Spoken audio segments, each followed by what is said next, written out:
An aircraft that needs no introduction, the Zero is perhaps one of the most iconic fighters of all time, becoming synonymous with the nation it fought for, in a way only really rivaled by planes like the Spitfire. Designed as a high-speed, high-maneuverability carrier fighter, the Zero is perhaps best in class for an early portion of the Pacific War, helping to ensure Japan's dominance in the opening months. However, the philosophy of quality over quantity would crash headfirst into the attritional war it found itself in, as Japan's inability to replace the aircraft and pilots, as well as the introduction of newer Allied fighters which could match it, would relegate these aircraft to little more than flying bombs by the end of the war.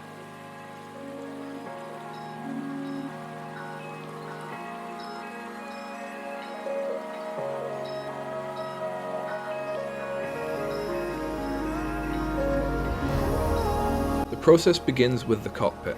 Parts are removed and cleaned with clippers and files and partially assembled. I chose to build two sub-assemblies here, the front of the cockpit and the rear fuselage wall as well as the seat. This would make painting easier, although if you're building it you could easily make the whole cockpit now. Despite this kit being sold to me as a starter set, it includes plenty of small parts and details, especially in the cockpit, so be careful and make sure you get them all. Once assembled, I spray the parts as well as the interior section of the fuselage with an interior green shade and left them to dry.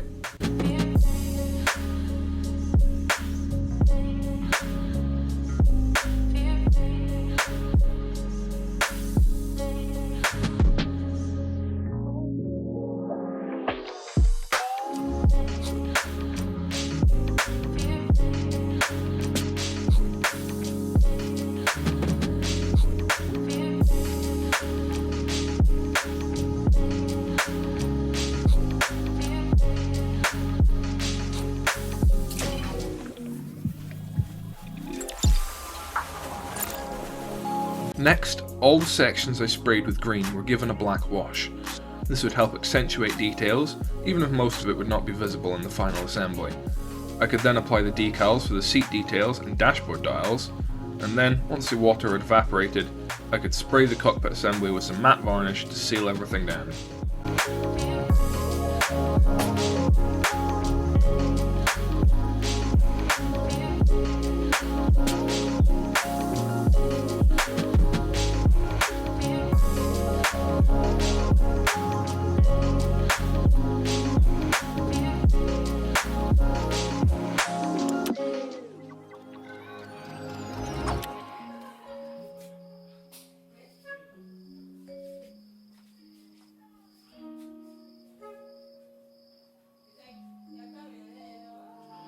Once the varnish had dried, I could assemble the fuselage.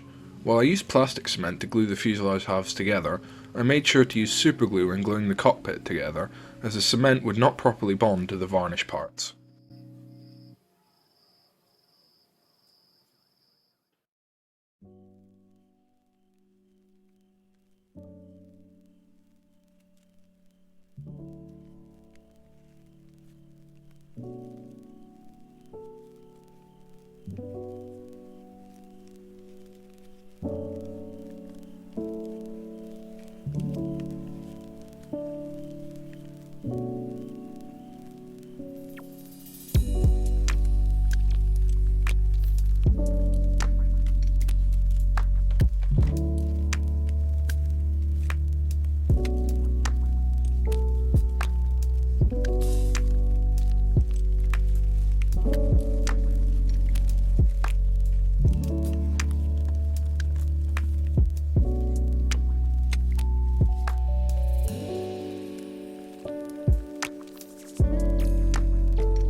The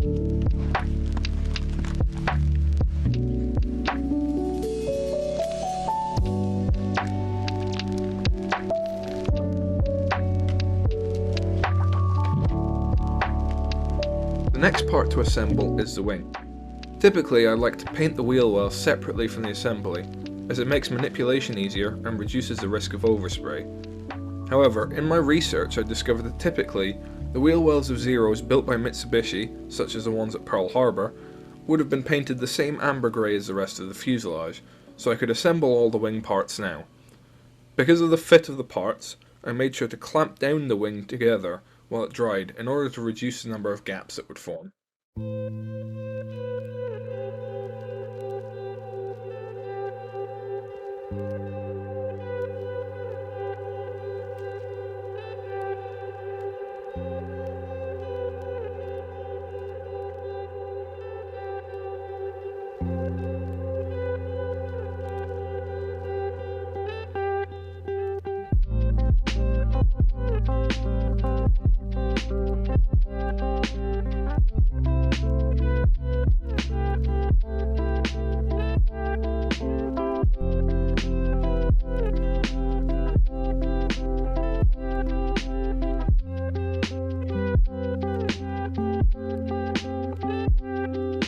Once the wing had fully dried, it, alongside the tail, could be glued into place.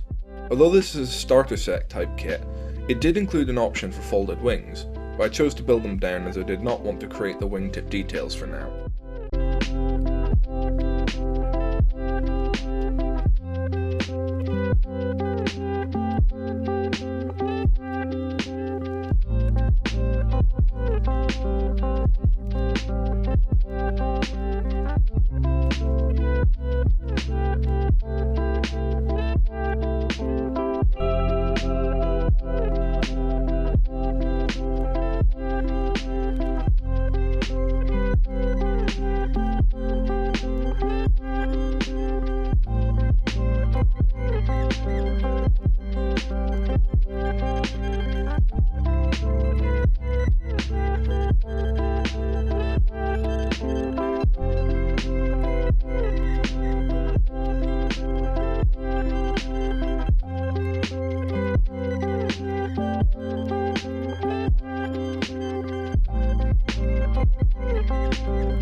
Once the assembly was set, I could begin the painting process.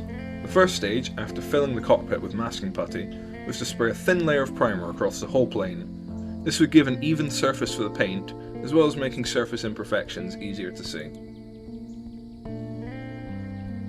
The layer of primer allowed me to see a few areas that needed repair, either with pronounced seam lines or gaps that needed filling. I filled the gaps with plastic putty, and once this had dried, sanded it and the seam lines with some files. Once I was happy with the result, I cleaned off any dust and sprayed the base paint layer across the whole aircraft.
The paint scheme of a Zero is actually quite simple, with only a single colour across the whole fuselage. As such, after the ash grey had dried, I could spray gloss varnish, which would let me apply the decals to a smooth surface. As with most Airfix decals, these are very well made, not too thick but not disintegrating after being soaked in water. Still, I used some decal chemicals on them to help them conform to the surface, and score panel lines into the larger ones using my knife. Once the decals are in place, I spray matte varnish across the whole plane to seal it in.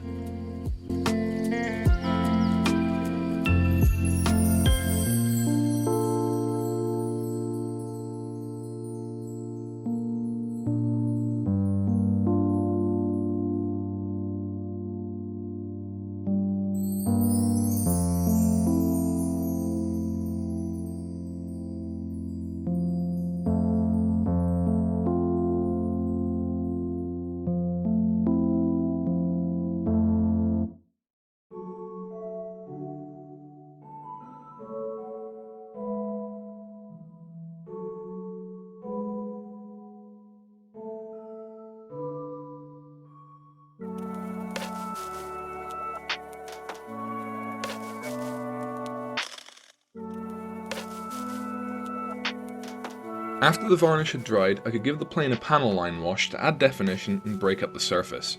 As it is an overall very light coloured plane, I mixed this from white and black oil paint, thinning it with some oil thinner, rather than just using black. I then paint it onto the plane, allowing it to flow using capillary action into the panel lines, and leave it to dry for one day. After it's dried, I could then clean the excess with a paper towel and left it to dry for a further day.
As the oil dried, I could work on the other parts I had left off till now.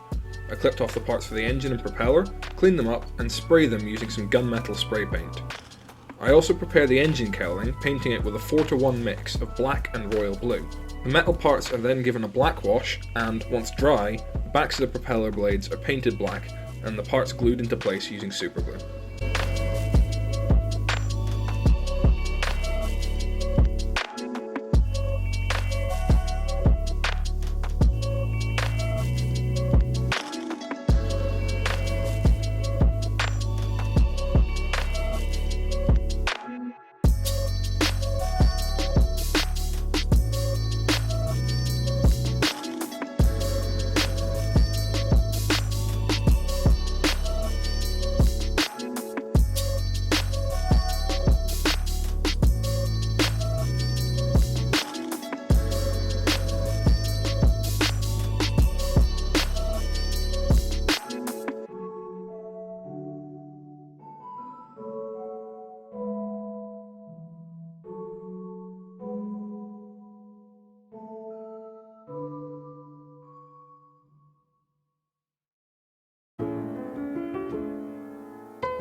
After doing the engine, I finish off the landing gear. The doors are painted ash grey like the hull, while I paint the gear legs using black. It's important to do your research here, as the gear legs of Zeros are painted in a variety of ways during the war, from black to Awatake green. Then, metallic parts were picked out using aluminium, and the tyres painted using a rubber black. Finally, I paint on the load indicator bars, as I'd misplaced the transfers, glued the gear on using superglue, and gave the whole aircraft another coat of matte varnish to seal things in.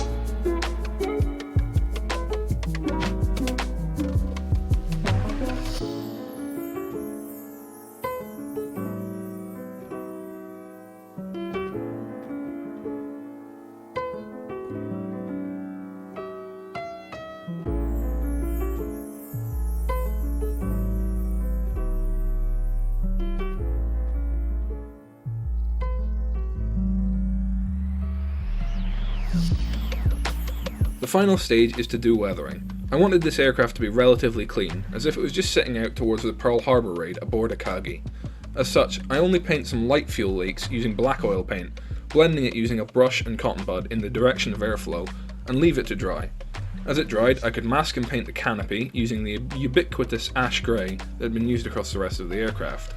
Once the oil had dried, I gave the aircraft a final coat of matte varnish to seal things in, glue the canopy and radio wire on, and the model is finished.